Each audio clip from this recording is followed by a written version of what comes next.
Oh, ça y est. Ah, il se prend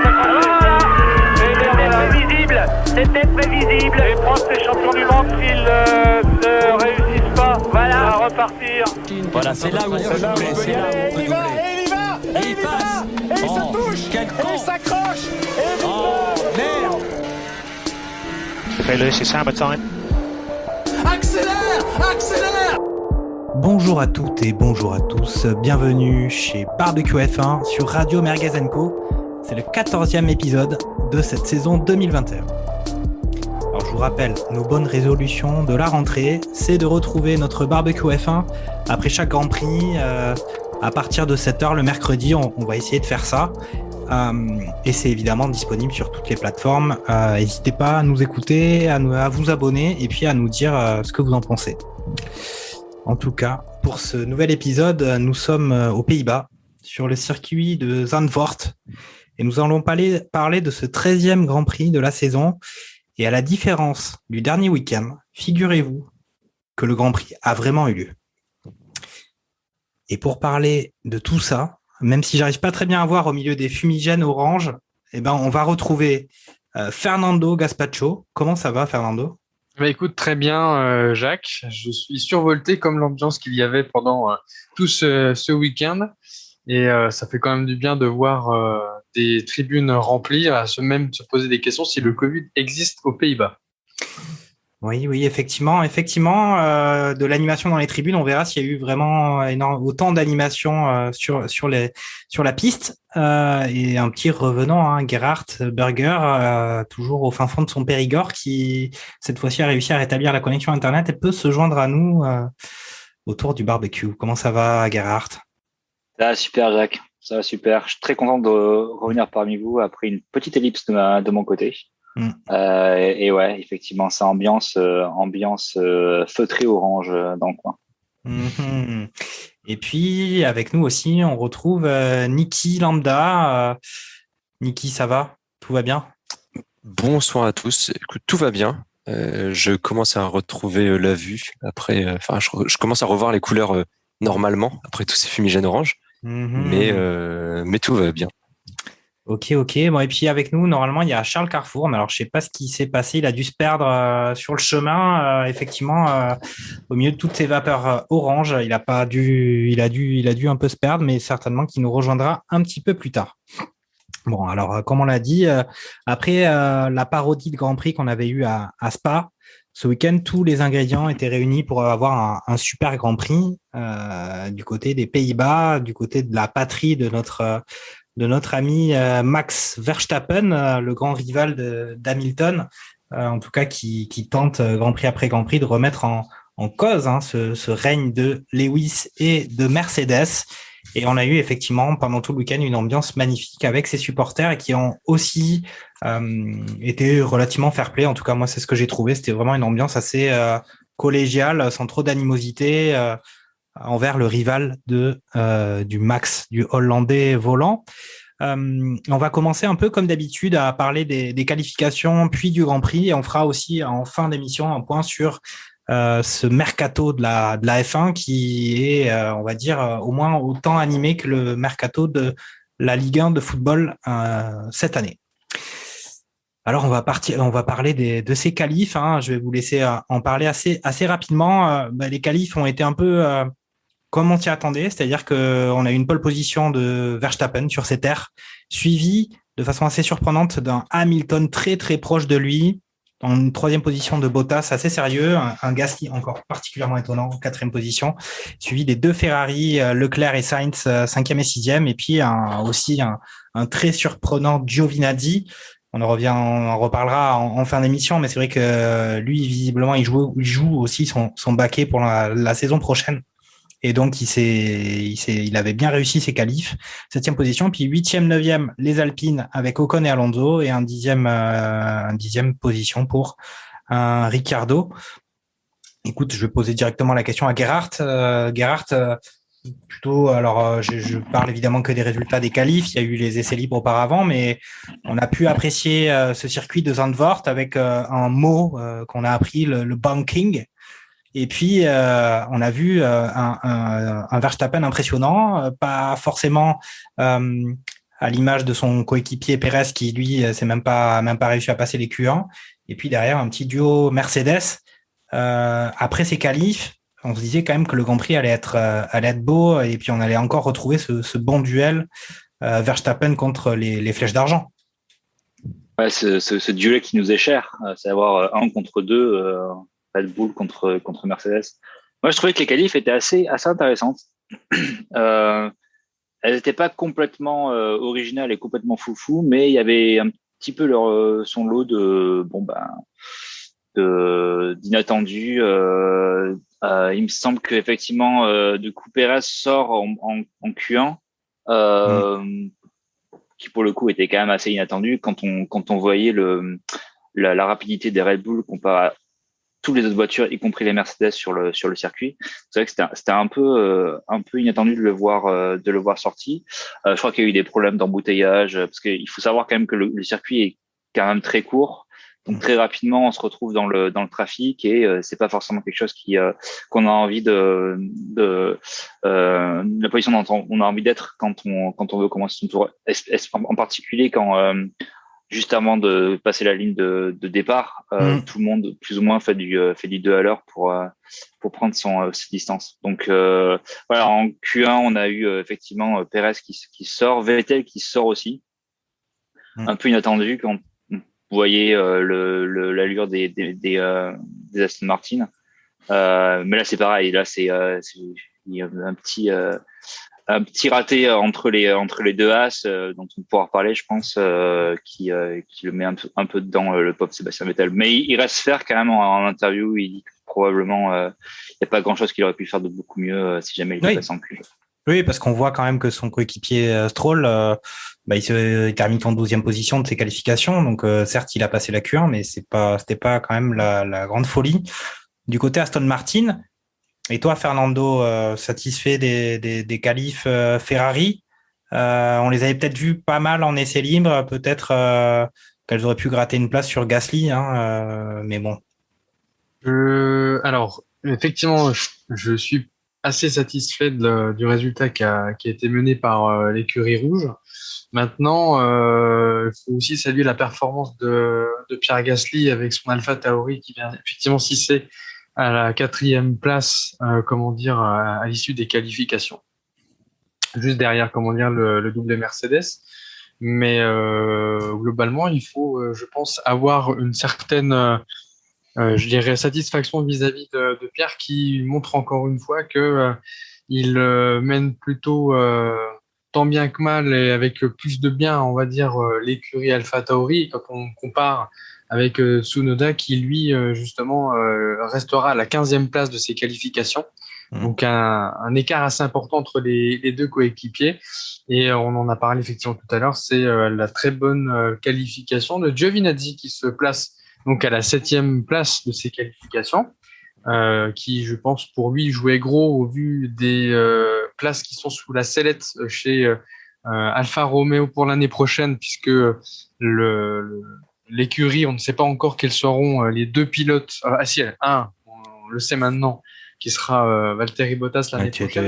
Le mec fait du spoiling. Mais on avait dit no spoiling. C'est la dernière rubrique de l'émission. On prépare l'émission, on fait le fil directeur, on a l'assistant de production qui nous dit tout ça, c'est à la fin. Et Fernando peut pas s'empêcher de raconter que Raikkonen a pris sa retraite et qu'il a eu le Covid, qu'il a été remplacé par Kubica sur ce Grand Prix. Non mais ça te fait une bonne transition à vous. Je te tends bien c'est bon vieux Robert. Ok, Niki, t'as un truc à dire sur les qualifications. On a vu, moi, il y a un truc qui m'avait vraiment surpris. Moi, j'avais l'impression que vraiment Verstappen était une domination écrasante avec encore un raté de Pérez. On en reparlera en fin d'émission, évidemment, puisque Pérez a prolongé avant ce Grand Prix. Il avait prolongé d'une année chez Red Bull et puis depuis qu'il a prolongé, ça a l'air compliqué pour lui. Pour autant, on a un Hamilton qui a fini à juste quelques millièmes de seconde d'un Verstappen qui pourtant était ultra dominant. Ça, c'était surprenant, non ? Ouais, complètement. Je te rejoins complètement là-dessus. J'ai plus été surpris Je m'attendais vraiment à avoir Verstappen avoir vraiment une grosse avance sur ses poursuivants, et en fait de voir que ça passe à 38 millièmes seulement, c'est ça qui était un petit peu étonnant. J'étais assez surpris aussi de la contre-performance du coup de Norris, parce qu'avec Fernando justement on le voyait très très haut avant ce Grand Prix, on le voyait très très haut, très bien placé, et il finit 13e des qualifs, donc il passe même pas en Q3. Un peu surpris par ça, mais après et puis oui, bien entendu par la performance de Giovinazzi, mais du coup performance seulement le samedi. Ouais, seulement le samedi. Malheureusement. Ouais, alors après, effectivement, on peut dire quand même que les McLaren aussi, depuis quelques Grands Prix, ça a l'air de coincer assez sévèrement. Ouais, ça rentre un peu dans le rang, ouais. Ouais, on avait vu un Ricciardo qui était un peu en difficulté depuis le début de la saison. On se disait que voilà, c'était les changements d'écurie étaient pas évidents pour les pilotes, mais on voit que les performances de McLaren, elles rentrent clairement dans le rang. Mais on va laisser la parole à Charles Carrefour, hein, qui est revenu, qu'on voit enfin apparaître à travers ce nuage orange encore. Est-ce que tu as des points à noter sur ces qualifs? On a vu des Alpines avec un niveau, on va dire, assez sérieux, hein, 8e et 9e des qualifications, avec un Ocon qui tout légèrement devant un Alonso. Elles étaient à leur place, c'est sérieux, non? Ouais, bonjour à tous. Ouais, c'est sérieux, hein. Ça fait plaisir à voir. Je me rappelle de Niki Lauda qui, il y a quelques Grands Prix, était un peu tiré un peu au flanc sur les Alpines, ou en tout cas était dubitatif sur leur performance. Je ne vais pas balancer, mais ça fait plaisir à voir, qu'il ramène des gros points. Et Fernando Alonso, bon, il n'y a plus rien à dire sur lui. Il est là et il est revenu, quoi. On a failli avoir quand même deux chronos identiques pour la pole, où si Max Verstappen n'avait pas amélioré, on aurait eu les deux mêmes chronos. Ça aurait été bizarre. Alors, Verstappen aurait été quand même en pole, vu qu'il avait fait le premier. Pierre Vacher racontait que le DRS n'est pas activé dans la dernière ligne droite, dû à un malfonctionnement justement d'un piston ou un truc comme ça. Il racontait ça hier. Pierre Vacher, c'est le directeur technique de chez Red Bull, hein, donc c'est pas n'importe qui là-bas. Et du coup, ils ont quand même perdu 1 ou 2 dixièmes, il disait. Donc c'est pas rien. Ça aurait pu jouer. Ça aurait pu être une douche froide là-bas. Ouais, si Lewis Hamilton était passé devant de quelques millièmes de seconde, c'est vrai que ça aurait calmé un peu tout le monde. Après, c'est vrai que cette erreur de DRS, moi, ça fait un peu penser, voilà, le DRS magique, le bouton magique de Lewis Hamilton.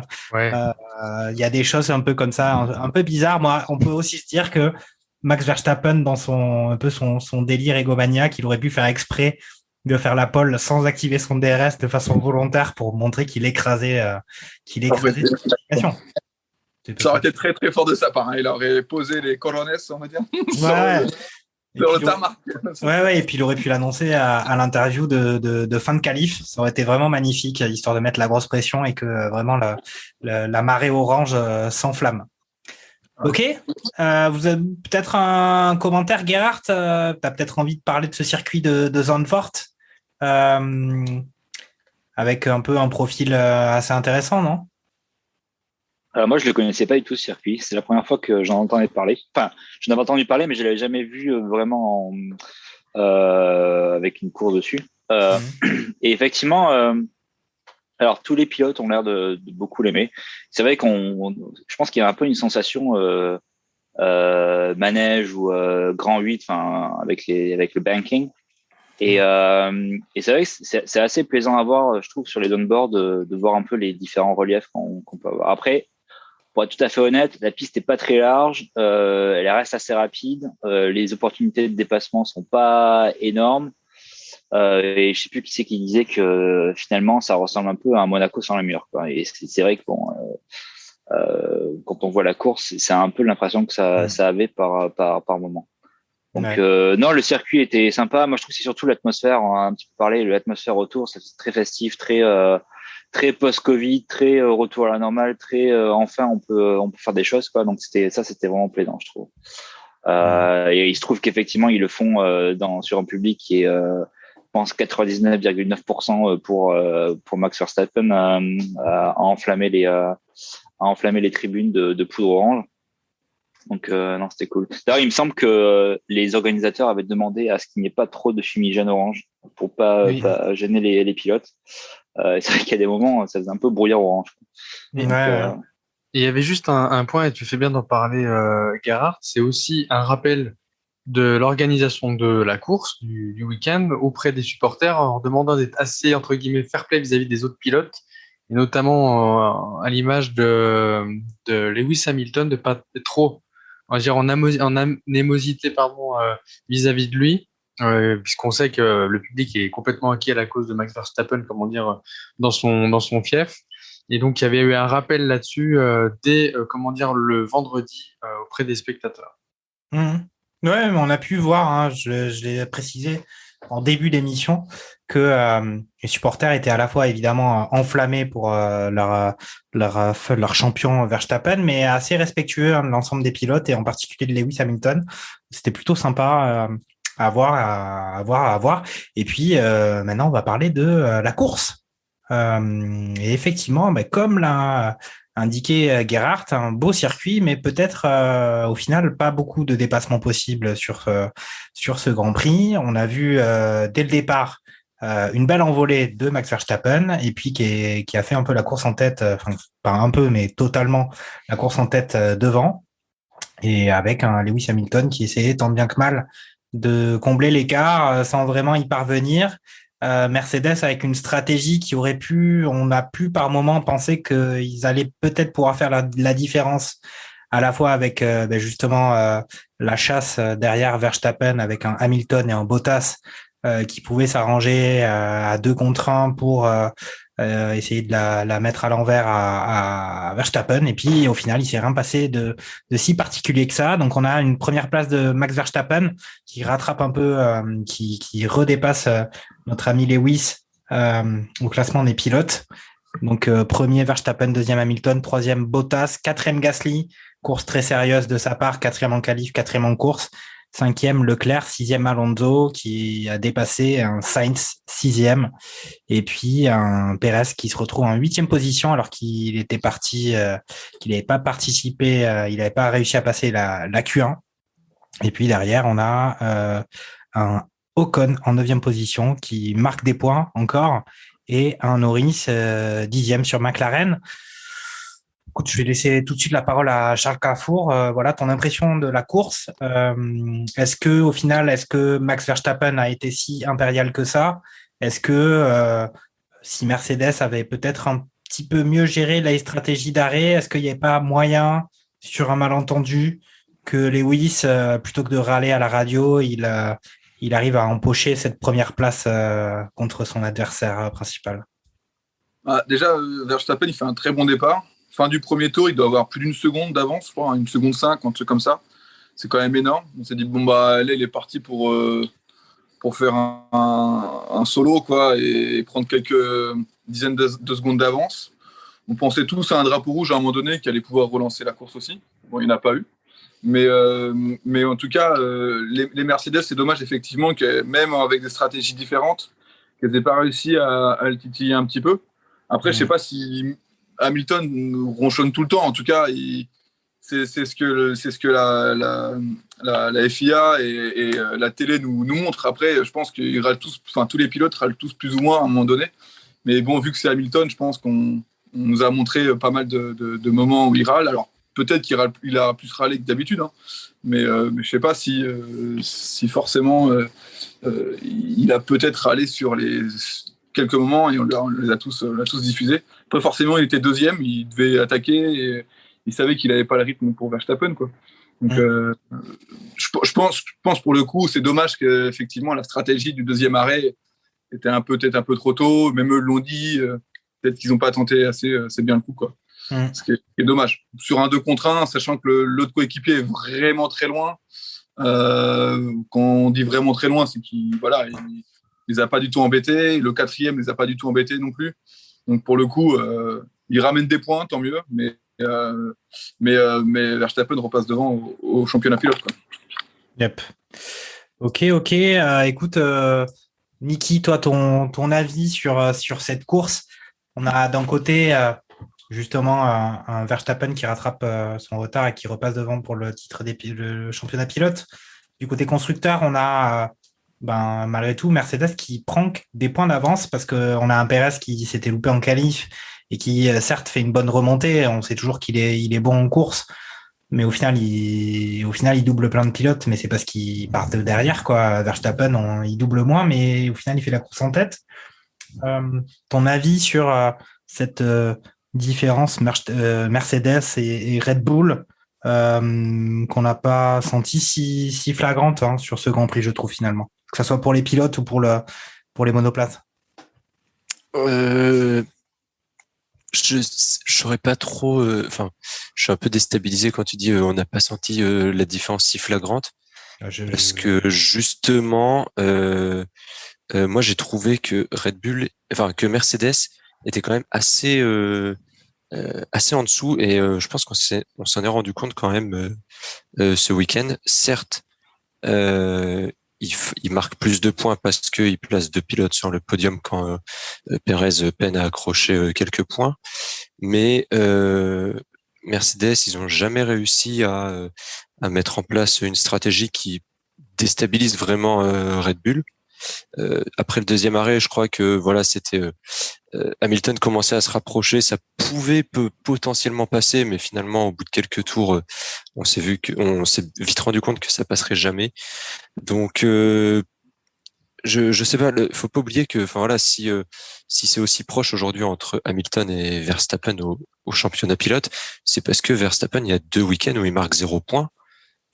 Du coup, je suis un peu mitigé, et je pense que Red Bull, vraiment, ils ont quand même une sacrée avance, je pense, sur Mercedes en termes au niveau de la voiture, pas forcément au niveau des pilotes, parce qu'on sait que voilà, c'est 2 immenses champions.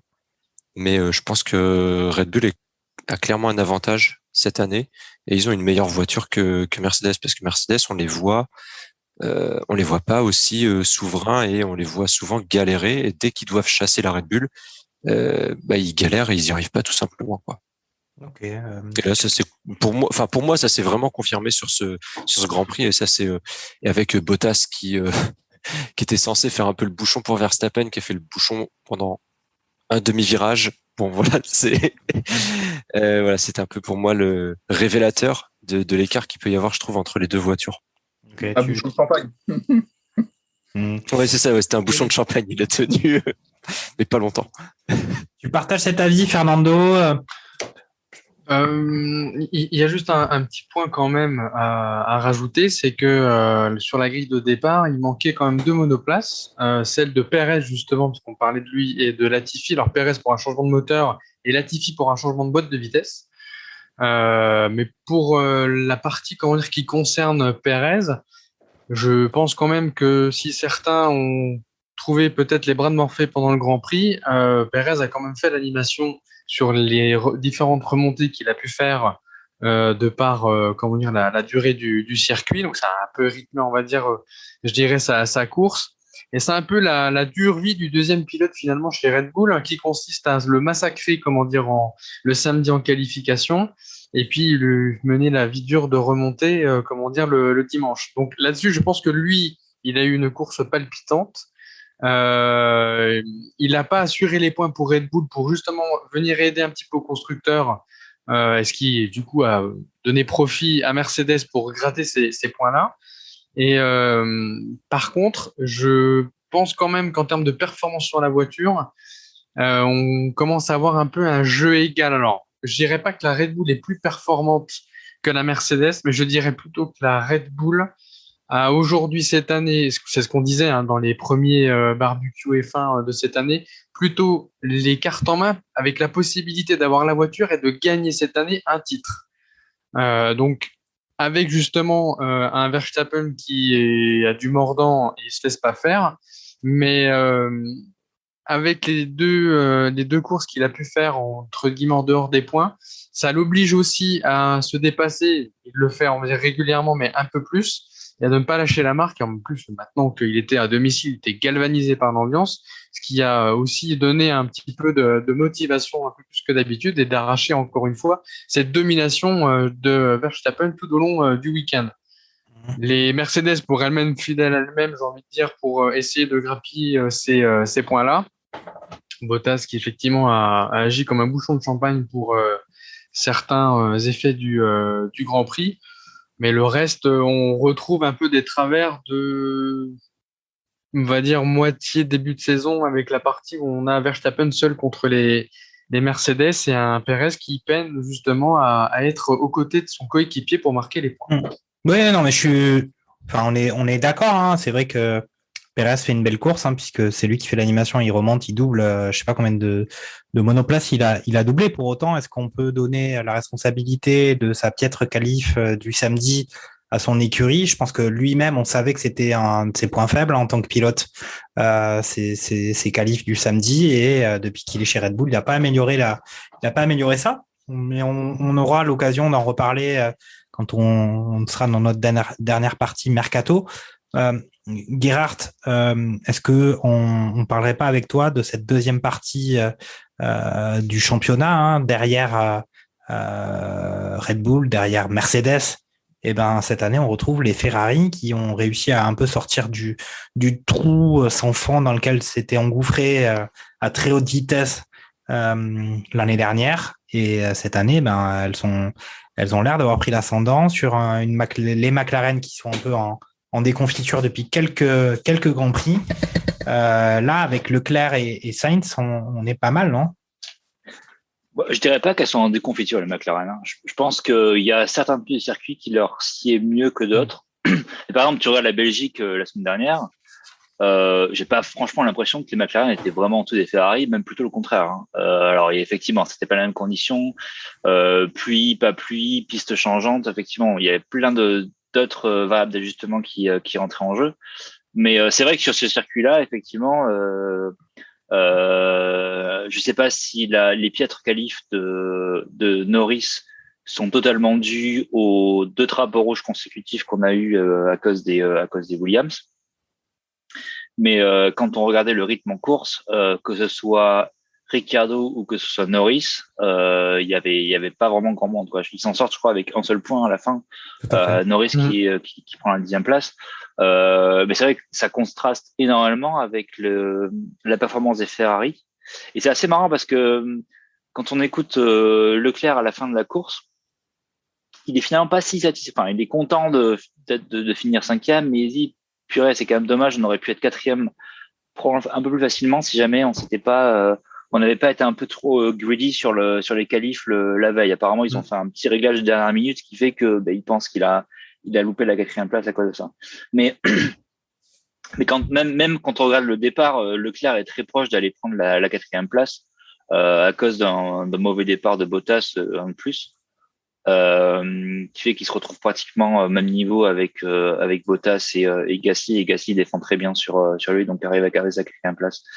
Mais moi, ce que j'ai trouvé un peu, alors oui, juste pour en finir avec les Ferrari, Leclerc reste 5e, je pense qu'il se fait tout autant chier que Gasly sur sa course en général, dans la mesure où il n'y a pas grand chose qui s'est passé pour lui.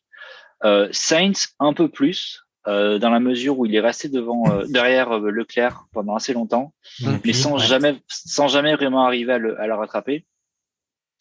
Et en fait, à la fin de la course, il explique qu'il est pas, il était pas franchement confiant dans sa voiture. Il a pas compris ce qui se passait vraiment. Pas oublier que Sainz a aussi dû changer, enfin peut-être pas changer de voiture, mais faire quelques réparations sur sa voiture dans la mesure où il a fait un gros crash. Ouais, il a été très chanceux après s'être bien craché en FP3. D'ailleurs, je pensais qu'ils allaient devoir changer la boîte de vitesse. Comme ça. Mais finalement, non. Ils ont réussi à réparer la voiture beaucoup mieux qu'à Monaco pour Leclerc, donc c'était good. Il a pu repartir. Mais il se fait quand même doubler par Alonso à la fin et était très proche de se faire doubler par Perez aussi avec quelques tours de plus. Ouais, il se fait doubler dans le dernier tour par Orlando qui empoche cette 6e position. Ouais. S'il n'y avait pas eu la mésentente avec le passage de Bottas, Sainz, à mon avis, gardait sa place, sa 6e place, pour le Grand Prix. Ouais, mais on peut aussi considérer que c'est l'expérience du du champion Fernando Alonso Ah qui a su attendre son heure pour croquer le jeune espagnol. Est-ce que ce serait pas l'occasion de passer tout de suite à notre rubrique franchise sur ce Grand Prix? On va peut-être parler de Pierrot, entrer un peu plus dans le détail. Peut-être, pourquoi pas, raconter tout de suite que l'année prochaine, il sera encore chez AlphaTauri pour ceux qui se posaient la question. On est quand même sur toute une succession de Grands Prix avec des performances très sérieuses. On avait une 4e place en qualification, un magnifique résultat qui permet à une AlphaTauri de se hisser devant les Ferrari. Et puis voilà, un dimanche de course, 72 tours, où il est en 4e position, il garde sa place. Tout va bien pour lui. Charles, qu'est-ce que tu penses de Pierrot? Là, j'ai déjà abordé cette partie mercato où Pierrot il se retrouve à consolider son baquet chez AlphaTauri. Commence à se dire, il y a pas mal de gros acteurs ou d'anciennes gloires de la F1 qui disent que Pierre est très fort et Pierre mérite certainement peut-être mieux qu'une AlphaTauri, mais les baquets sont chers. Il n'y en a pas beaucoup, mais c'était encore un grand Pierre ce week-end. On va, plutôt que de demander à Charles qui a des soucis de connexion, on va demander son avis à Niki Lambda sur ce Pierrot français, ce jeune loup qui est à la fois virevoltant mais en même temps très sérieux, qui enchaîne les bons résultats week-end après week-end, Grand Prix après Grand Prix. On voit vraiment la différence qu'il est capable de faire, notamment vis-à-vis de son coéquipier Tsunoda, qui lui aussi d'ailleurs est confirmé l'année prochaine un peu. Moi, en tout cas, ça m'a bien surpris, cette confirmation de Tsunoda, parce que cette année est compliquée pour lui. Qu'est-ce que tu penses de Pierre Gasly, qui quand même est vraiment bien bon cette année? Ouais, je pense en fait qu'on a... c'est ça qui... En fait, non seulement les performances de Gasly sont... je pense qu'il arrive à tirer vraiment le maximum de la voiture et sont vraiment incroyables cette année. Mais ce qui fait que ces performances sont encore plus mises en lumière, c'est qu'on a aussi un peu l'effet inverse avec Tsunoda, c'est que c'est sa première saison en F1, il peine un petit peu à se mettre dedans et à faire des bons résultats. Et du coup, on remarque tout de suite l'écart entre Gasly qui enchaîne les bonnes places. Dans les qualifs, il est souvent abonné entre la 5e et la 7e place, qu'on va dire, sur les qualifs. Et Tsunoda qui peine parfois à passer en Q2. Donc c'est ça qui s'attend un peu à souligner justement les performances de Gasly, je trouve. Et pour moi, il est vraiment là arrivé à maturation un petit peu. C'est que pendant plusieurs années, même quand il était chez Red Bull, qu'il a été rétrogradé du coup chez Toro Rosso, donc à l'époque, c'était encore un peu un espoir, on va dire.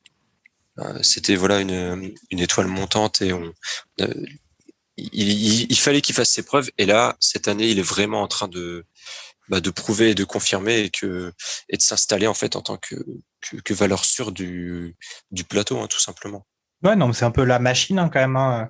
Si on regarde les résultats des derniers Grands Prix, on peut constater que en fait, c'est un peu le gars qui est derrière Red Bull et Mercedes, non, Fernando? Ouais, c'est exactement ça. Il a comment dire le potentiel pour être clairement dans une écurie, dans une top écurie.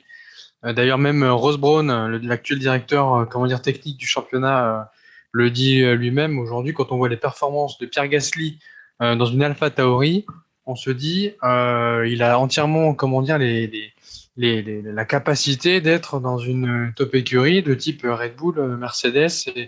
Donc c'est tout le mal qu'on lui souhaite, nous, en tant que supporters français de nos franchises, dans ce championnat de Formule 1. Sans être franchouillard en plus. Sans être franchouillard, bien sûr. Donc voilà, après, effectivement, de manière générale, quand on regarde l'écurie, je le disais tout à l'heure, c'est que on a l'impression qu'effectivement, il y a que lui qui, aujourd'hui, tire l'écurie vers le haut. Et moi-même, quand on a eu la nouvelle, pour parler mercato du renouvellement, on va dire, du line-up de l'écurie l'année prochaine avec Yuki Tsunoda. Oui, honnêtement, je pensais qu'il allait faire une année au vu des résultats et de Marco, dire il est gentil, mais on a misé beaucoup sur lui finalement.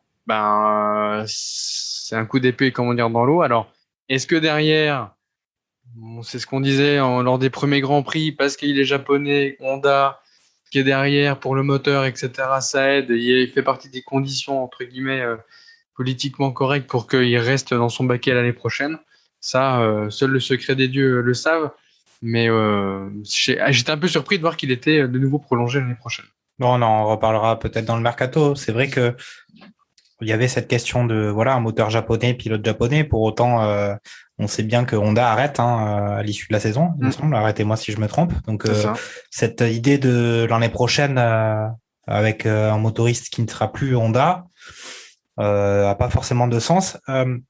On peut peut-être passer à Alpine, non Gérard, tu as peut-être envie de dire un mot sur cette écurie française qui, avec un début d'année très difficile, qu'on a d'ailleurs beaucoup critiqué, y compris avec un Esteban Ocon où j'étais un peu moqueur puisqu'il répétait à longueur d'interview qu'il faisait le maximum, mais il a réussi à faire encore plus le maximum sur le Grand Prix précédent puisqu'il avait remporté la victoire avant Spa.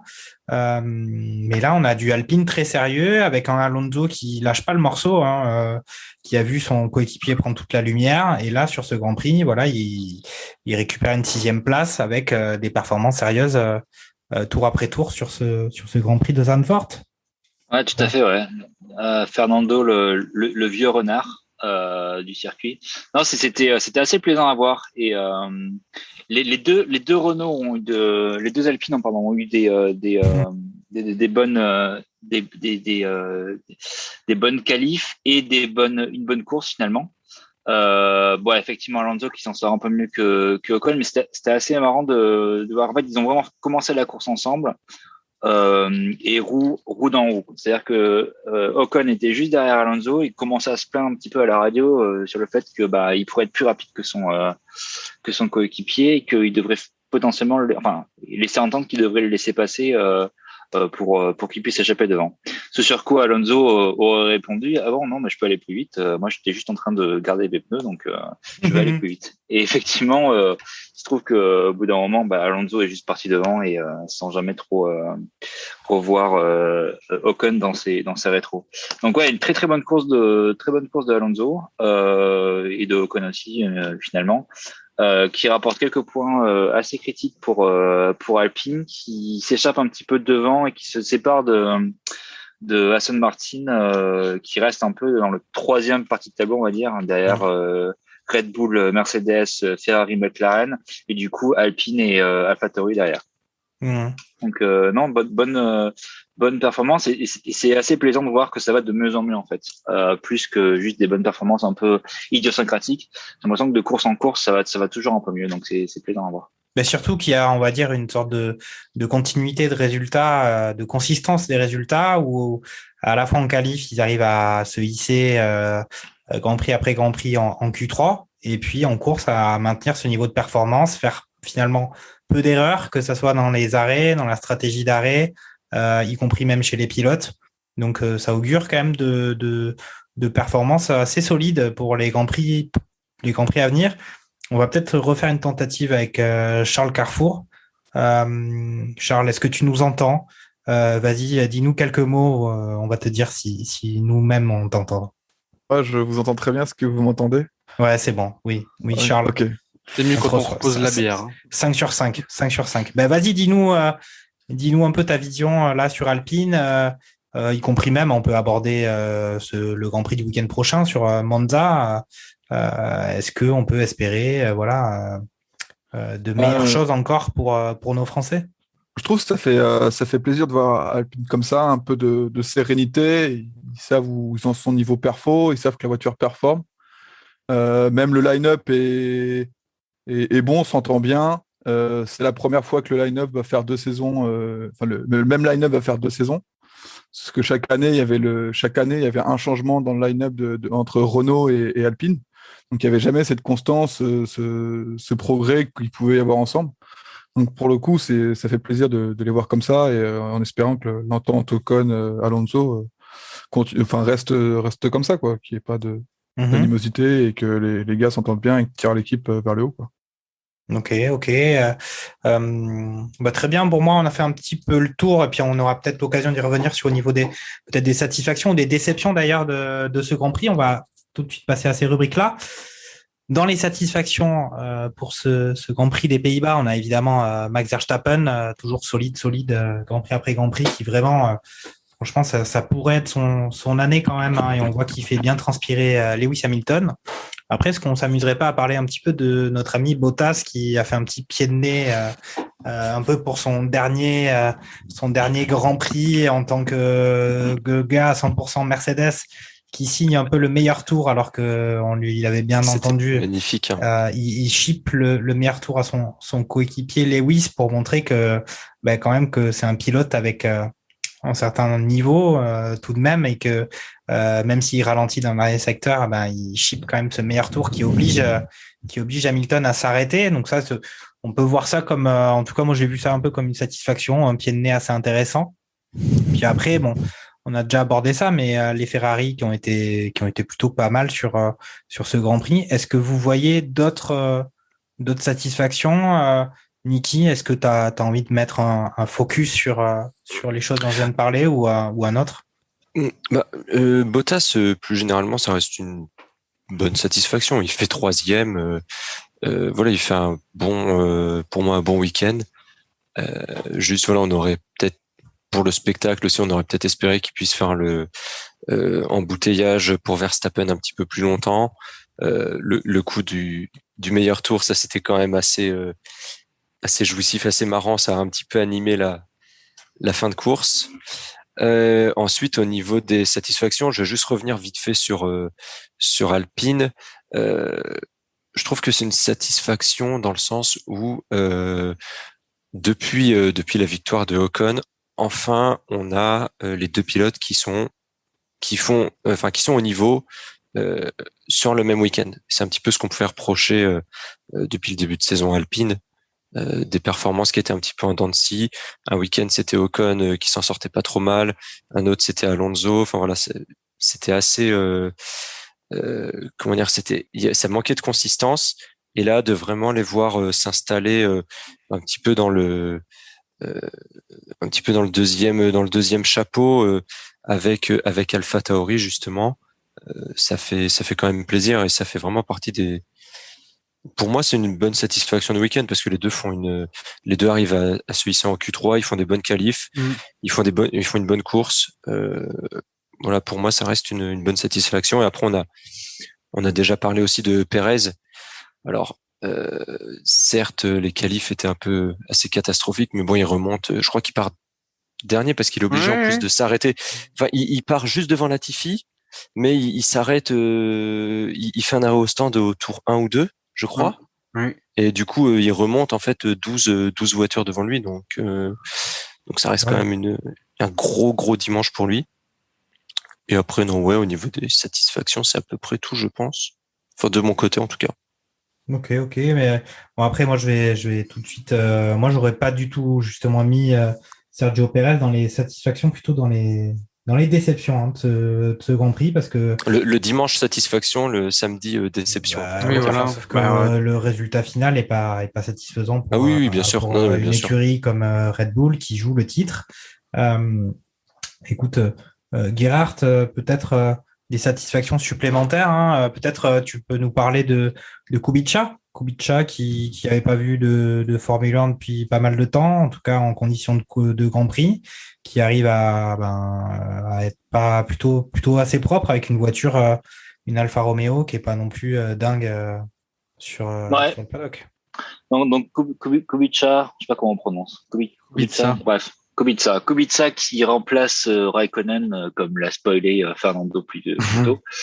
Effectivement, Raikkonen avait le Covid, donc pilote réserve de Alfa Romeo, Robert Kubica prend sa place, qui a pas été mauvais, qui a pas été très bon. Enfin bon, après il avait une voiture qui est pas non plus la meilleure du circuit, et je pense qu'il a pas non plus. Ça fait 2 ans maintenant qu'il qu'il a. Non, pardon. L'année dernière, il pilotait encore.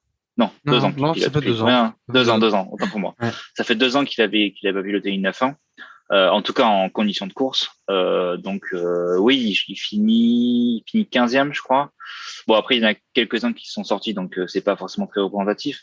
Mais oui, je crois que j'avais vu une interview au moment où il disait ça fait plaisir de pouvoir se battre sur le circuit avec d'autres voitures. Parce que c'est vrai que dans son époque Williams, c'était un peu les fonds de grille. Avec Russell, vraiment au temps bien bas au fond du trou pour Williams, où ils étaient plus en fait à se battre dans leur rétroviseur, à essayer de choper les drapeaux bleus quand ils arrivaient, quoi. Donc c'est bien pour lui. Je pense que c'est une bonne façon de pouvoir finalement reprendre un peu de plaisir à conduire les Formule 1 sur un circuit qui en plus, je pense, c'était pas un circuit qu'il avait fait en passé.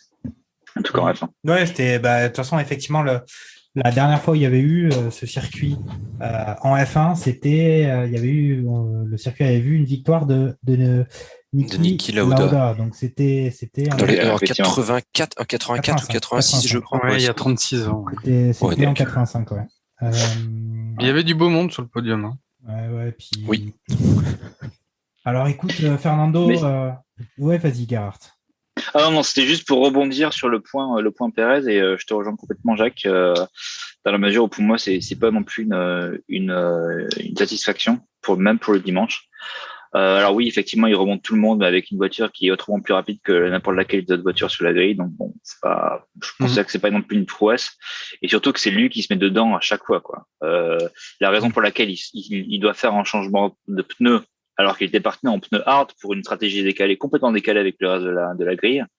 Il doit changer ses pneus au deuxième ou premier tour, parce qu'en fait, il fait un énorme lock-up sur son pneu, qui fait que il est inutilisable pour le reste de la course. Donc, oui, il finit 8e, mais bref, il aurait dû être second, pour être honnête, je pense.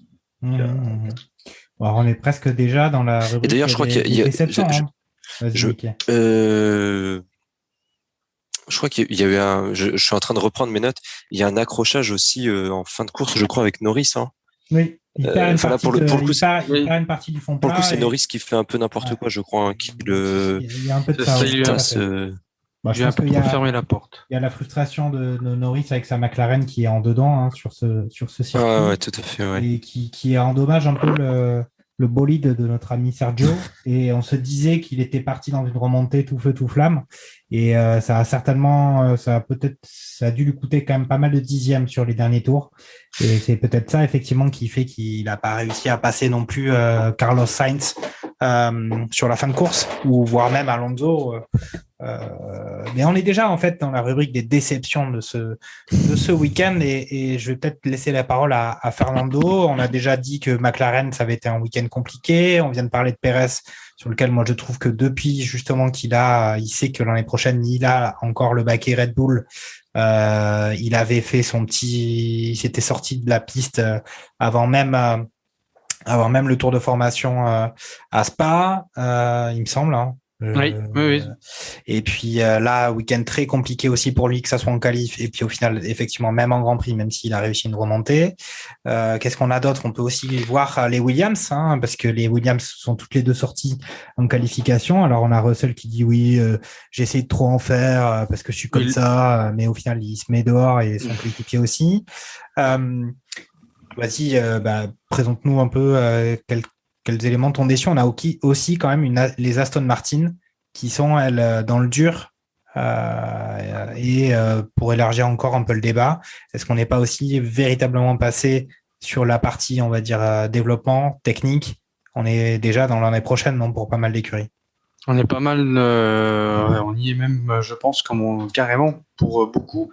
Aujourd'hui, on arrête massivement les développements pour cette année, ou du moins on les termine pour ceux qui avaient, je dirais, commencé. Mais il n'y aura plus de nouvelles pièces, je dirais, qui vont être en cours de développement pour cette année. Les yeux sont aujourd'hui directement rivés vers 2022 et la nouvelle réglementation qui apportera les nouvelles monoplaces pour gérer le championnat de l'année prochaine. Pour revenir sur les déceptions, Je pense qu'on peut aussi parler de Giovinazzi qui, au final, se foire totalement dans son départ. Il se fait croquer.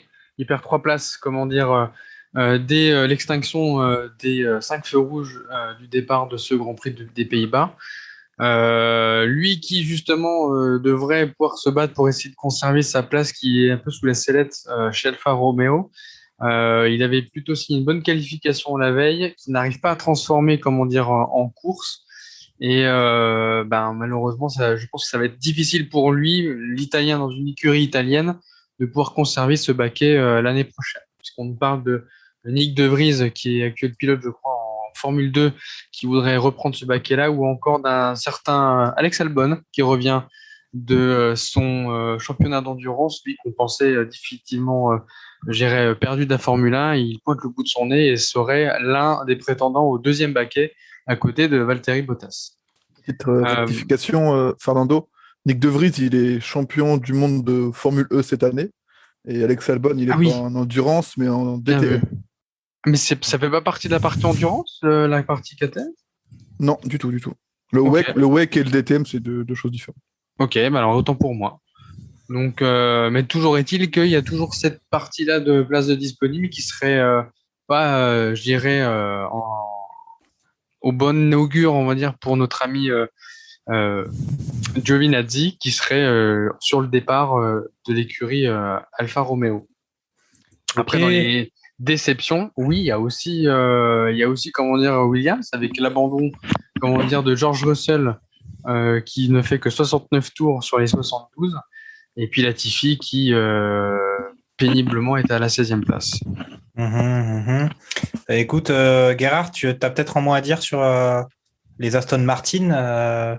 On se disait justement à un moment donné que Vettel était enfin en train un peu de revenir, et puis au final, on a la voiture où on peut quand même penser sérieusement qu'ils ont arrêté tout développement pour se consacrer à l'année prochaine. Un Vettel qui, toujours avec son charisme d'ancien champion, essaie de se battre bon an, mal an, mais c'est difficile, non, pour la voiture de James Bond. C'est un peu dur, ouais. Je trouve que l'Aston Martin devient de plus en plus une voiture lambda du circuit. C'est pas une mauvaise voiture, c'est pas une bonne voiture, c'est vraiment la voiture de Giovinazzi de la grille, quoi. Un peu incolore, inodore et sans saveur. J'ai rien contre Giovinazzi. Non, t'es pas sensible au charisme italien, du Catogan, tout ça, ça te parle pas, ça, toi? Non. Mais non, j'ai pas trop compris l'allusion d'ailleurs, mais non. Après, Vettel est un mec qui est extrêmement sympathique. C'est juste que ouais, avec son poteau Stroll, j'ai pas l'impression qu'il fasse beaucoup de merveilles, hein. Et comme j'en ai parlé tout à l'heure, il commence un peu à se faire dépasser sur le championnat, où ils se font un peu lâcher par les Alpines et les AlphaTauri dans le classement. Et bon, je vois pas trop comment à ce stade-là ça pourrait revenir en leur faveur. Ouais. Donc est-ce que c'est juste une année blanche, une année de transition pour se focaliser sur 2022? J'espère pour eux. C'est vrai que c'est pas Jojo. C'est pas Jojo en ce moment. Ok, bon alors je vais faire un petit point de classement constructeur, hein, puisque on en a pas mal parlé. Donc on a évidemment les Mercedes qui sont devant avec 344,5 points, puisqu'on a des demi-points suite à ce Grand Prix un peu circus de Spa. Donc 344,5 pour Mercedes, 332,5 pour Red Bull. Donc vous aurez fait le calcul assez vite. Il y a 12 points d'écart entre les deux écuries. Et puis troisième position de Ferrari, qui a l'air d'avoir pris un peu l'ascendant sur peut-être les poursuivants, en particulier McLaren, donc Ferrari, c'est 180,5, McLaren 170. Derrière, en cinquième position, on a Alpine qui est pas si mal que ça, qui est devant AlphaTauri qui a 84 points en sixième place, et on a effectivement Aston Martin 53, un peu décroché avec huitième position de Williams 20 points et neuvième Alfa Romeo Racing 3 points seulement, et As toujours à 0. Niki, on n'a pas parlé de As. Il y a eu pas mal quand même d'événements, de choses assez à signaler, hein, pour cette écurie, avec Steiner qui doit, à mon avis, un peu criser, non, dans son écurie là, avec Mazepin, Schumacher, c'est pas la folle ambiance, non? Ouais, non, c'est vraiment pas incroyable. Alors moi, j'ai pas vu il y a eu des drapeaux rouges en qualif à cause des As. C'est ça, moi, ça, j'ai pas vu la première partie des qualifs. J'ai pris à partir de la fin de la Q2. Non, c'était les Williams, les drapeaux rouges. C'était les Williams, d'accord. Mais les deux As, en fait, ont fait un bouchon pour en voulant prendre de l'espace avant de commencer leur tour de qualif en Q1. Et typiquement, ça a foutu en l'air le tour de l'étape. Du coup, tous les autres, d'accord, ok. Ouais. Mais oui, non, mais As là, c'est ouais, t'as l'impression qu'il y a rien à sauver en fait de cette écurie, malheureusement. Ça fait quand même quelques années où voilà, t'as l'impression qu'ils s'enfoncent toujours plus. Tout à l'heure, on parlait justement de Kubica et Russell chez Williams qui étaient abonnés en fait à la 19e et 20e place. Là, en fait, c'est exactement ce qu'on a avec Mazepin et Schumacher. À la différence près, c'est que Williams, voilà, en 2-3 ans, ils ont réussi à remonter la pente et à s'améliorer. As, tu as l'impression que depuis 2, 3, 4 ans, chaque année, en fait, ils perdent 1 ou 2 places au classement constructeur. Et là, ils sont bien englués comme étant la plus mauvaise équipe du plateau, quoi, tout simplement. Donc ouais, c'est quand même ouais, c'est quand même dommage. Ça en est presque à se demander aussi ce qui va advenir de l'équipe d'ici 1 an ou 2. Est-ce que Papa As va continuer à mettre de l'argent et voir son nom un peu sali, quoi, on va dire comme ça, quoi. Ouais, alors bon, c'est aussi on va dire une transition possible sur As et l'As des As avec notre ami Belmondo qui a malheureusement disparu sur ces derniers jours et qui était aussi qui appréciait le sport automobile. Charles Carrefour a un avis peut-être sur justement ces deux écuries qui ont des trajectoires un peu divergentes, pardon. As et Williams, on va dire Williams a mangé son pain noir pendant pas mal de saisons, pas mal d'années. Cette année, ça a l'air d'aller beaucoup mieux aussi parce qu'ils ont un pilote qui, malgré tout ce qu'on peut raconter sur lui, Russell, qui l'année prochaine sera chez Mercedes, pardon, est vraiment très bon. Ils ont quand même fait des gros travaux de développement sur la voiture. Ils ont peut-être justement continué à faire du développement et ne pas tout réserver pour l'année prochaine. Donc Williams, on voit quand même les positions en qualification qui sont quand même assez élevées pour une écurie qui jouait les dernières places il y a quelques temps. Et As, pour le coup, on sait depuis le début de l'année, ils avaient dit qu'ils consacreraient 0 livres sterling ou dollars ou euros, en tout cas tout ce qu'on veut, au développement de la voiture en vue du Big Bang technique et réglementaire de l'année prochaine. Qu'est-ce que tu vois sur As en particulier? Est-ce que Mazepin et Schumacher ou juste Mazepin ne sont pas des énormes erreurs de casting pour la F1? Qu'est-ce que tu en penses? C'est vrai que pour le coup, Niki l'a très bien résumé sur le fait qu'ils sont un peu au fond du trou, mais ils creusent encore depuis quelques années.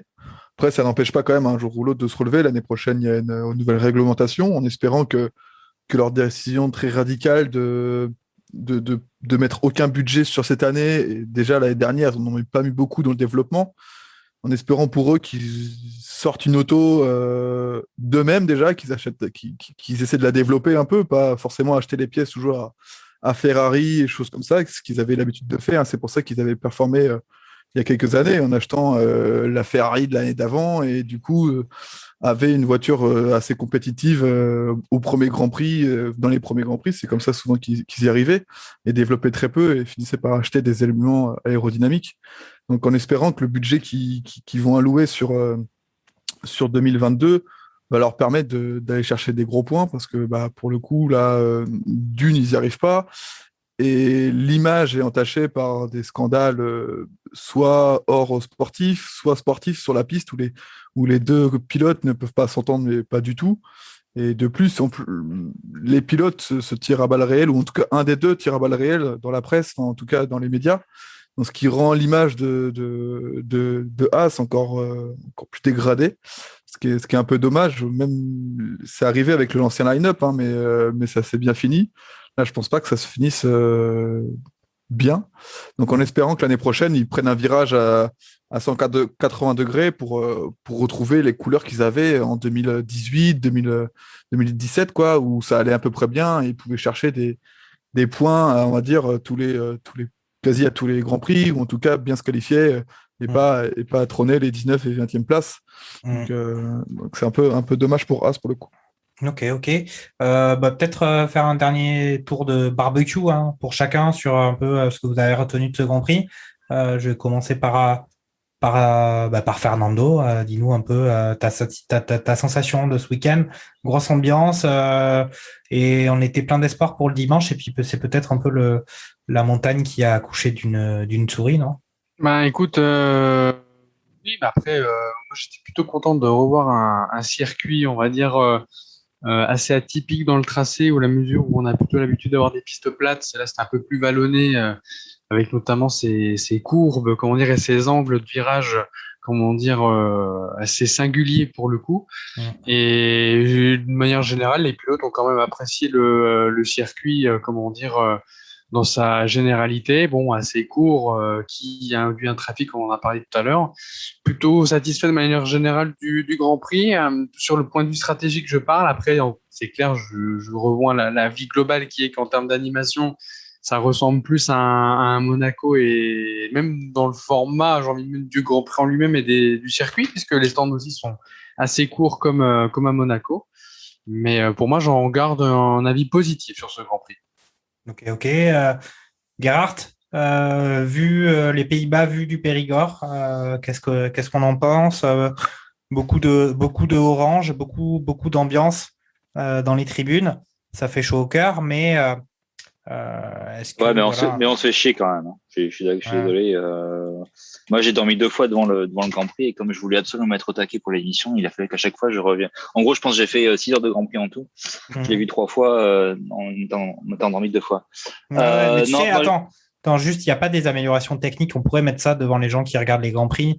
Tu sais, quand tu conduis ta voiture, il y a je crois qu'ils font ça au Japon. Tu as un détecteur d'endormissement.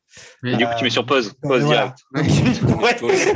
Il pourrait y avoir ça, ou la FIA pourrait programmer ça sur certains Grands Prix, justement, ça détecte l'endormissement chez les spectateurs, ça te met le Grand Prix en pause et tu te réveilles et ça le relance et tu te rends même pas compte que tu t'es assoupi. Ça serait une bonne idée. Ouais. Ça pourrait être considéré comme un peu intrusif quand même, mais bon, c'est à voir.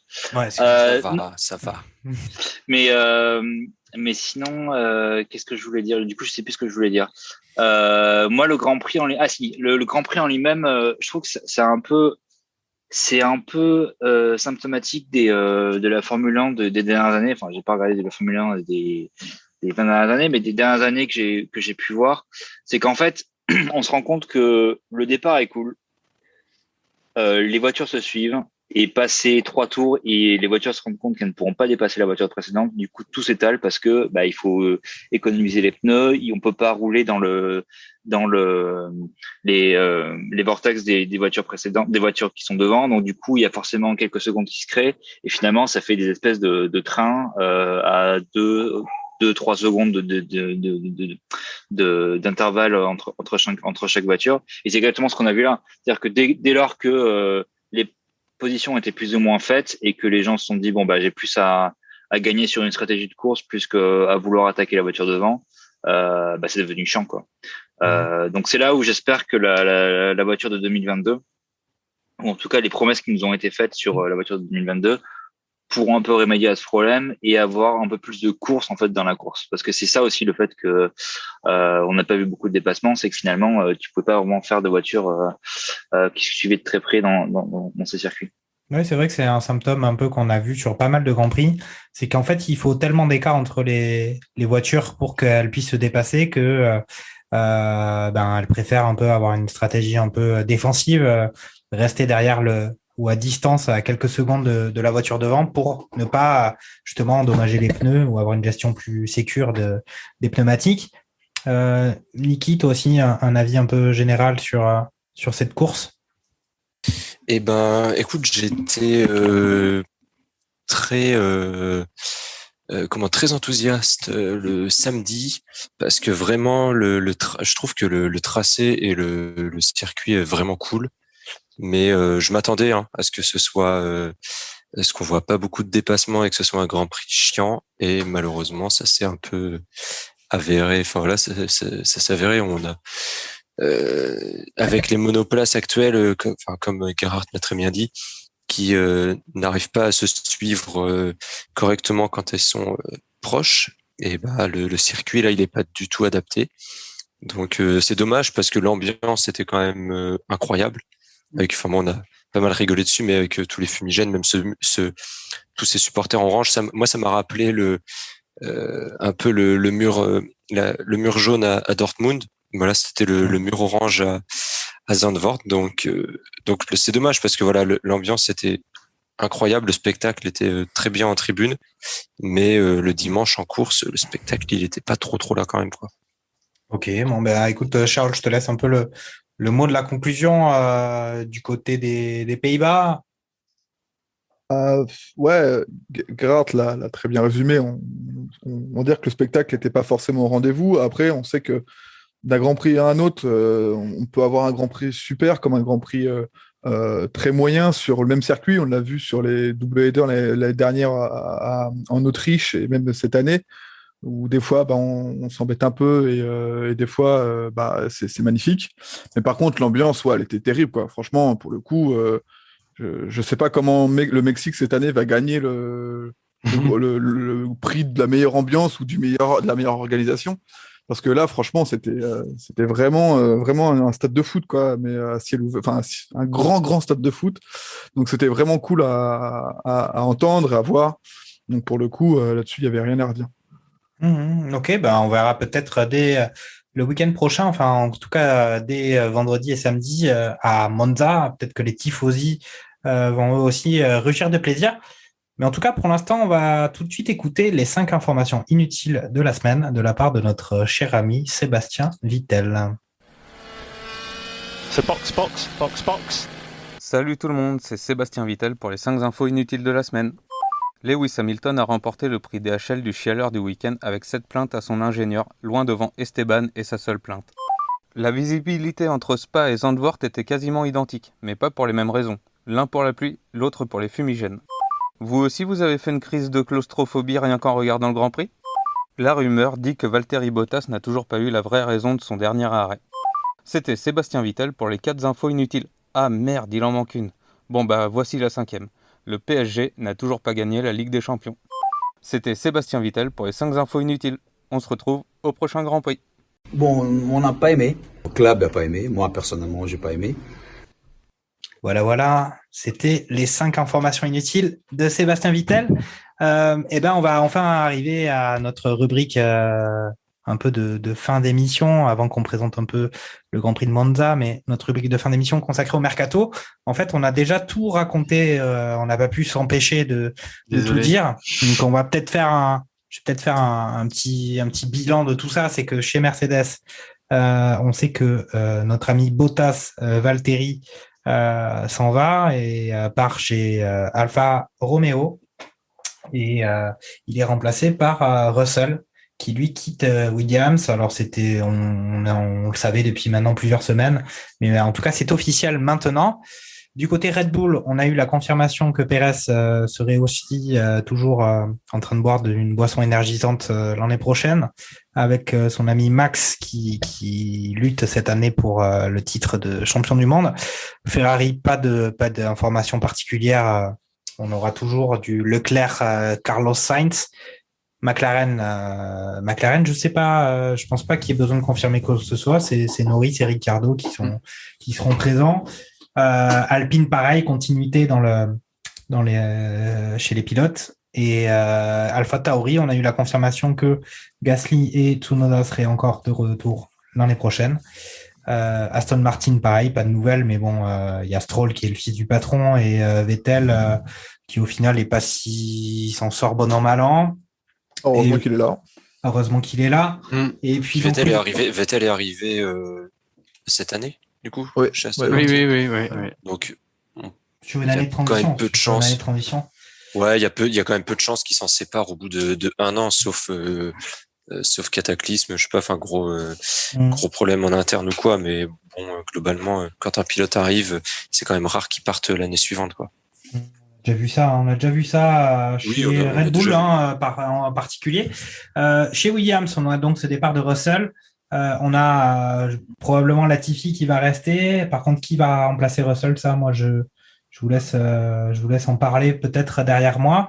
Alfa Romeo Racing, donc on a cette arrivée de Bottas, ce départ de Raikkonen qui prend sa retraite et Giovinazzi au destin incertain.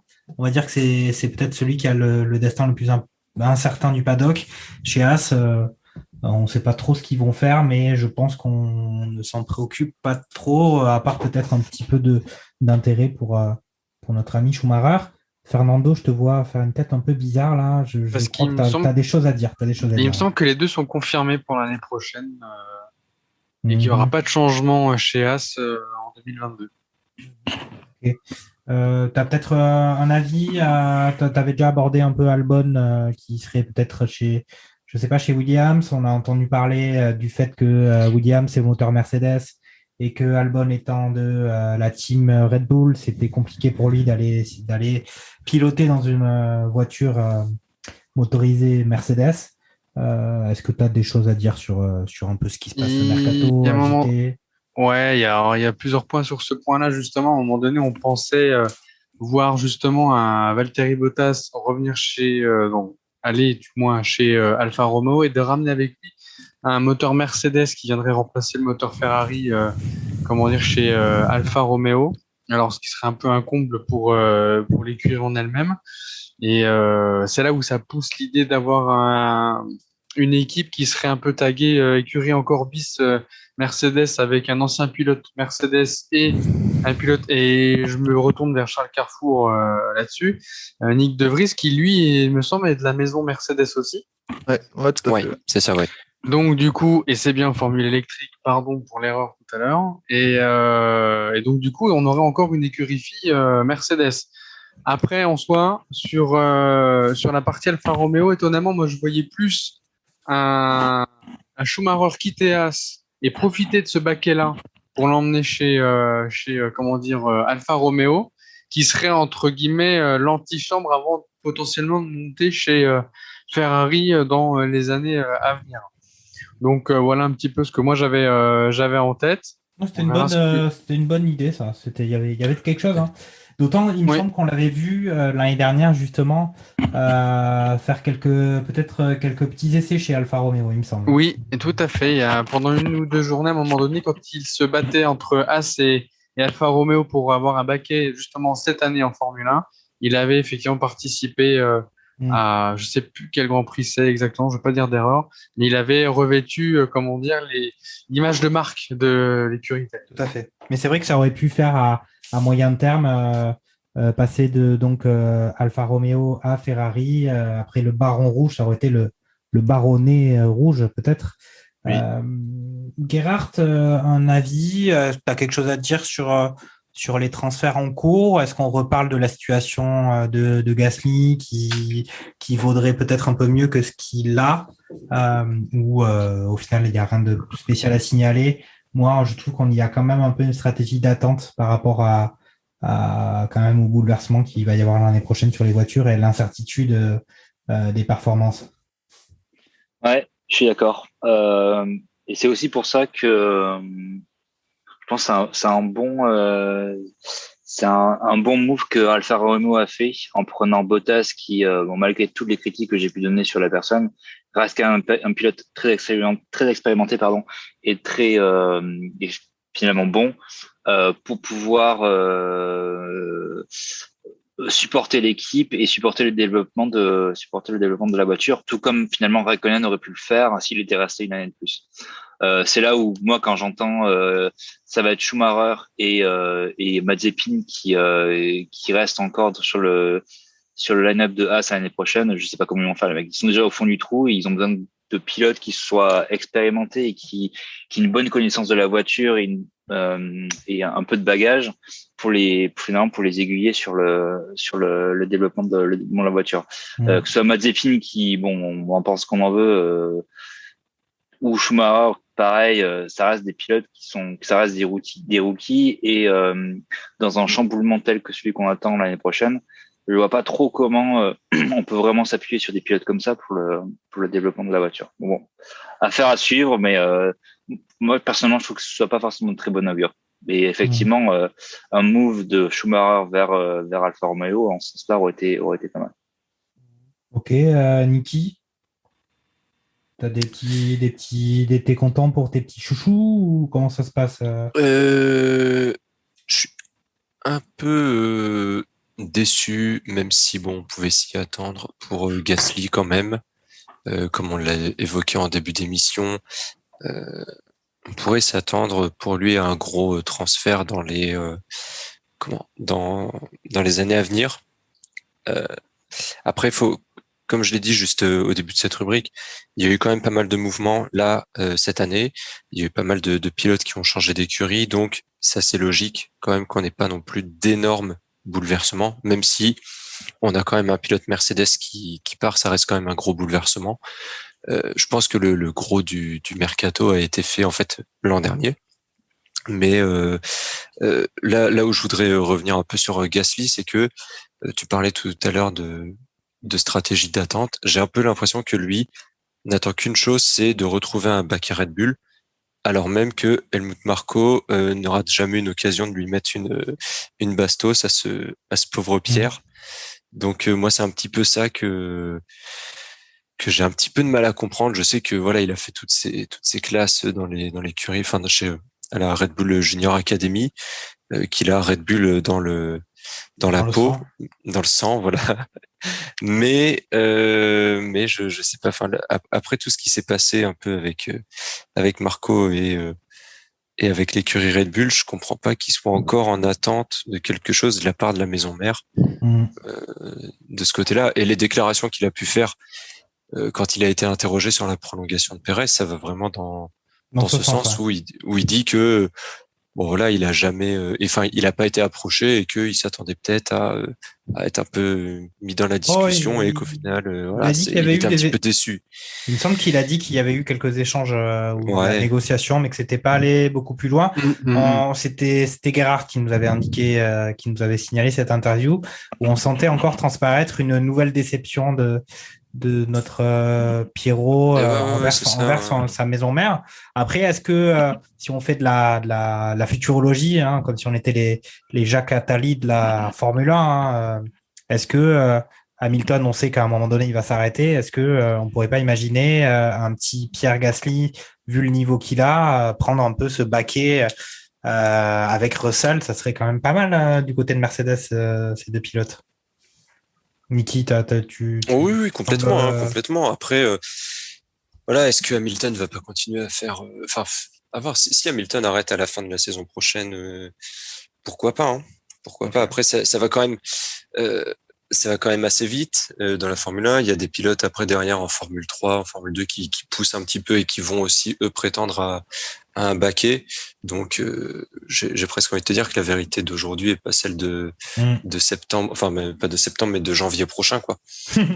Les performances passées n'augurent en rien des performances futures. Et ouais, bien sûr. On peut le voir, mais même avec. C'est ce que mon banquier m'a dit régulièrement.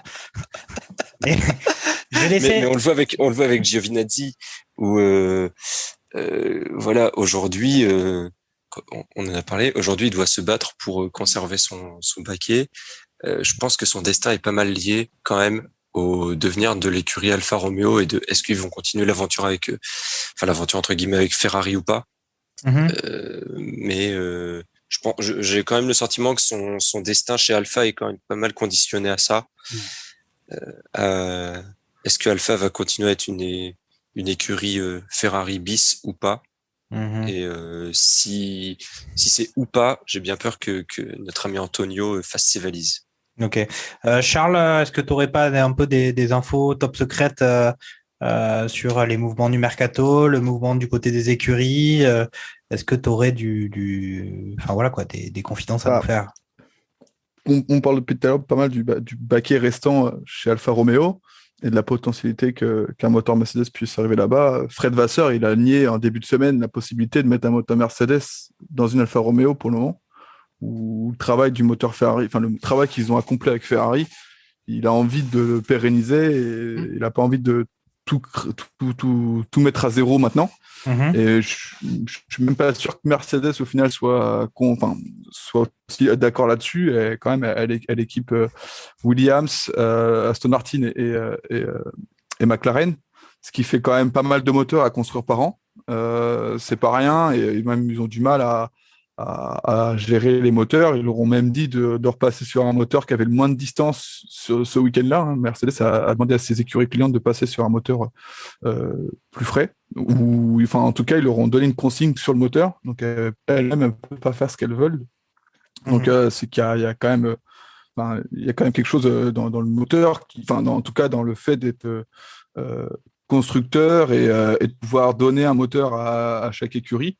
Je suis même pas sûr que la FIA autorise une énième écurie motorisée Mercedes. Après, il faut pas oublier que en F2, il y a quand même certains noms qui pop. Il y a Schwarzman qui est actuellement qui est 3e de Formule 2. Alors il reste 4 week-ends, ce qui fait 3 courses par week-end, donc il reste quand même une bonne douzaine de courses. Il y a Théo Pourchère, lui qui est français, qui est dans la Sauber Academy, qui est 6e. Il a fait un essai en Hongrie avant la trêve estivale. Ça parle de lui aussi dans le baquet Alfa Romeo. Fred Vasseur, je pense pas qu'il soit très pressé d'annoncer son deuxième pilote. Il reste pas mal de courses. Je pense qu'il attend de voir ce que donnent les jeunes. Il attend de voir ce que donne le mercato actuellement et ce que donne aussi Giovinazzi. On sait que souvent c'est un pilote Ferrari qui est mis là-bas parce que Ferrari motorise l'écurie, mais ça reste un pilote Alfa Romeo ensuite. Donc c'est à Fred Vasseur de déterminer qui mettra dans le baquet. Mais je pense pas que Fred Vasseur il prenne une décision très rapidement. Je pense qu'il l'avait dit en tout début d'année qu'il verra ce qu'en font les autres et après il avisera, il prendra le temps. Et ils sont pas pressés, c'est pas un top team, donc il peut se permettre de prendre le temps de gérer ça, quoi. Donc après les noms qui circulent effectivement d'Albon et de Nick De Vries, ça c'est à mon avis c'est des cas plutôt concrets. Ce serait la première fois qu'à part Gasly, parce que Gasly avait fait une ou deux piges je crois en Formule E avant de rentrer en Formule 1. Mais ce serait la première fois qu'un pilote de Formule E arrive en Formule 1. Donc, Gasly avait fait de la Formule E ? Il me semble que Gasly avait fait de la Formule 1. Ah ben, ça c'est... Écoute, je l'ignorais. Faudra vérifier. On va demander à nos... Il me semble aussi, on peut je savais pas. Mais... Ouais, on va... Il me semble qu'il avait fait une pige où il avait fait des trucs... Bah, c'est marrant ça. Ça, j'ignorais complètement.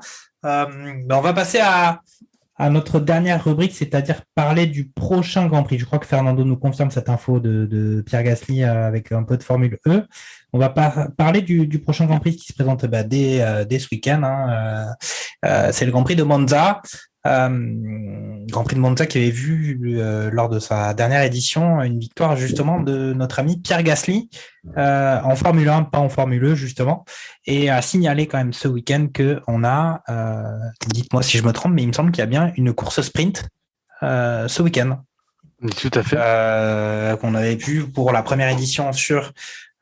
c'était quel Grand Prix d'ailleurs? C'était Silverstone. On avait vu la course sprint et c'est de retour ce week-end. Ça va peut-être un peu pimenter ce Grand Prix, sachant que la course sprint de Silverstone avait été surtout intéressante par justement la prestation d'Alonso, si mon souvenir est bon, à Silverstone. Là, Grand Prix d'Italie, l'année dernière, c'était la victoire de Pierre Gasly. On va voir si les Ferrari, qu'on a vu pas si mal que ça ce week-end, vont être présentes. Et c'est l'heure des pronostics, les gars. On va commencer par Fernando, notre fan de la Scuderia, qui va un peu nous faire un peu sa prédiction. Vas-y, dis-nous tout. Alors, moi, je vais vous dire un Lewis Hamilton gagnant avec un Verstappen. Et en troisième, je vous mets un Carlos Sainz. Ok. Alors, faut juste. Je suis allé un peu vite, hein, j'étais euphorique dans les commentaires, mais juste pour récapituler les pronostics de notre dernier barbecue précédent, Fernando avait pronostiqué une victoire de Verstappen suivi d'Hamilton et troisième place. Ouais, voilà, un Daniel Ricciardo en troisième position. C'était ambitieux. Mais en tout cas, il avait les deux premiers pilotes et les deux premières voitures, ce qui était plutôt pas mal. Gerhardt, Monza, voilà, c'est quoi les favoris? Qu'est-ce que tu en penses? Est-ce que Charles Leclerc, qu'on voit un peu quand même, on sent qu'il est un peu frustré ces derniers temps. Est-ce que là, ça va marquer des gros puntos? Monza, c'est le Temple of Speed, donc par définition, Ferrari part pas gagnant. Mais sur un malentendu, pourquoi pas. Moi, je pense toujours que Verstappen sera premier, suivi dans Hamilton. Et derrière, je dirais un Norris. Je pense que le type de circuit Monza sied plus à la McLaren qu'à la Ferrari, typiquement. Ouais, non, on est d'accord. Et Red Bull Mercedes sur Monza, un peu égalité. Red Bull, ouais, non, j'ai dit 1 Verstappen, 2 Hamilton. Je pense que Perez va encore se chier d'une façon ou d'une autre. Ils s'en foutent, de manière, il a été prolongé. Et Bottas va encore nous faire un départ catastrophique. Il va se retrouver dans le trafic et il va pas s'en dépatouiller, quoi. Ouais, mais on n'a pas trop parlé justement des départs à Mercedes, mais on peut quand même noter que ça fait plusieurs Grands Prix ou pas mal de Grands Prix cette saison où les départs des Mercedes sont pas trop. Le départ de Bottas. Le départ de Bottas. Ouais, Bottas. Même Hamilton fait jamais. Est-ce qu'on l'a déjà vu doubler sur un départ depuis le début de la saison? Je sais pas. Demandons à Charles Carrefour. On l'a déjà vu faire un tout droit sur un départ. C'est ce que j'allais dire. Mais non, je pense pas. Après, il faut dire que Verstappen prend à chaque fois d'excellents départs. Et je me souviens pas trop. Si, il me semble qu'il y a une fois où Hamilton part 3 ou 4. Et un moment où Hamilton part 3 ou 4, je crois, où il double. Je crois qu'il double quelqu'un. Et oui, comme tu dis, à Silverstone, où pour le coup, là, ça se chamaille pendant quelques virages avant d'aller au crash. Ouais. Charles, un avis sur Monza? Je te laisse pronostiquer. Je reparle de Pierre Vacher, le directeur technique de Red Bull. Il a dit que la voiture convenait mieux, la Red Bull convenait mieux à Zandvoort et que la Mercedes allait être mieux sur le tracé de Monza, selon ses dires. Alors, est-ce que c'est de l'intox? Est-ce que c'est peut-être du politiquement correct pour pas se mouiller? Mais effectivement, je vois plus la Mercedes sur un tracé comme ça aurait un peu plus convenu les dernières années. Donc, je mettrais en 1 Hamilton. En 2, je mettrais quand même Verstappen parce qu'il fait des trucs quand même extraordinaires avec la voiture. Et en 3, je mettrais Norris. Quelque chose de très classique. Je crois que Gerhardt, tu un peu près moi, je pense que c'est du gros bluff, Red Bull. Hein. Red Bull, ils vont encore exploser tout le monde et c'est juste pour regarder les spectateurs de la Formule 1, sinon tout le monde. Ouais, il y a des chances, hein, mais même Pierre Vacher l'a dit qu'ils allaient encore développer la voiture. Hein. Alors, pas forcément aérodynamiquement, mais que ça allait pas forcément se voir, mais que ça allait. Qu'ils allaient quand même continuer à la développer. Ils ont la possibilité d'être champions du monde. J'interromps un peu là. Le gars s'appelle Pierre Bachelet? Vacher. Pardon, excusez-moi, j'ai cru. Avec un W. J'ai mal entendu, je croyais, parce que c'était un chanteur, hein, normalement. Petit aparté sur la question. Je viens de dire que Binotto et Horner allaient potentiellement demander à la FIA d'investiguer le moteur Mercedes, qui pourrait potentiellement tricher de la même manière que le moteur Ferrari trichait il y a 2 ans. Alors, je ne sais pas à quel point ça a vraiment été révélé, mais visiblement, il y a des capteurs qui ne sont pas forcément au bon endroit, qui forcent un petit peu les relevés. Eh ben. Je divulguerai pas mes sources parce qu'elles ne sont pas forcément pas toujours très fiables, mais à surveiller. C'est sur TikTok? Une source sûre en tout cas. Ok, bon, on va passer au pronostic de Niki Lambda. Alors, Niki Lambda, pour ceux qui ne nous avaient pas écoutés, sur le barbecue précédent. Je vous rappelle qu'il avait quand même pronostiqué une victoire de Max Verstappen à Zandvoort, suivi d'un Lewis Hamilton aussi, et 3e position pour Lando Norris. Est-ce que tu vas rééditer ce pronostic, Niki? Alors, Verstappen, oui.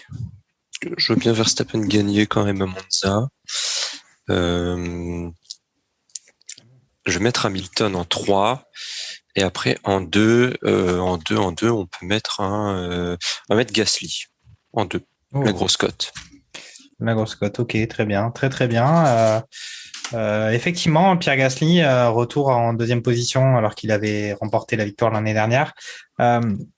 Écoutez, moi je vais mettre une victoire de Lewis Hamilton, suivi d'un Max Verstappen, suivi d'un Valtteri Bottas. C'est le même pronostic que j'avais fait pour Zandvoort, mais bon, écoutez, voilà. Bon, mais on a fait le tour de ce qu'on avait à raconter sur à la fois cette course de Zandvoort des Pays-Bas et à la fois aussi nos pronostics pour la prochaine. Est-ce que vous avez un petit mot chacun à dire en plus, une information qu'on aurait oubliée? Charles Carrefour nous envoie des informations de dernière minute. Sur le site d'AlphaTauri, il y a jusqu'au 10 septembre 33% de réduction grâce à la victoire de Max Verstappen, ce qui fait le t-shirt à uniquement 47 €. Donc franchement, des grosses sommes au lieu de 70. Bon, la doudoune au lieu de 800, elle est à 500. Oui, voilà, c'est franchement une réduction magnifique.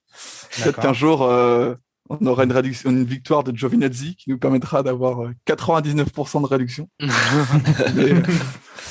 mais c'est pas aujourd'hui. Donc, ok, sacrée info que tu nous lâches là, Charles.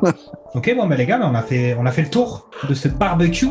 Eh ben, écoutez, je vais vous souhaiter à tous une bonne continuation et puis il me tarde ardemment qu'on se retrouve dès la semaine prochaine pour débriefer de ce Grand Prix de Monza. Manger des pizzas. Ouais, manger. Oh là là. Non, mais salut les gars et puis à la prochaine. Ciao. Bonne soirée. Salut. Salut à tous. Accélère!